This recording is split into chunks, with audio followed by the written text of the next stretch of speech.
The cold is getting brutal. Back to the book. We seldom removed our knitted gloves that we wore under the canvas mittens. Bare fingers, we found, froze to metal. They froze to weapons, bayonets, buckles, whatever we touched.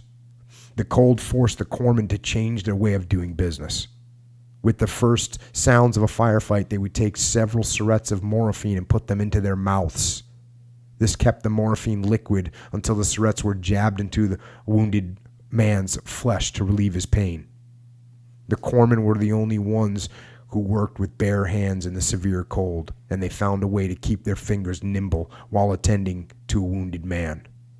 The heat of the man's blood did the trick, or his guts, as they were stuffed back into his belly.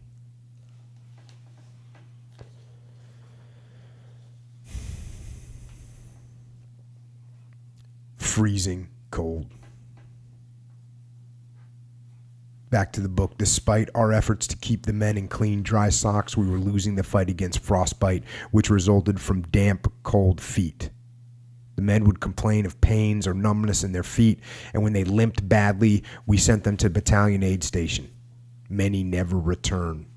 Some had waited too long to turn themselves in, and by the time the doctors saw them, their toes had become purplish black and had to be amputated.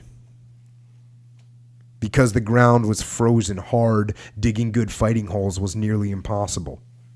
Digging in became a matter of chipping a shallow pit in the unyielding earth beneath the snow, then barricading it with rocks or tree branches.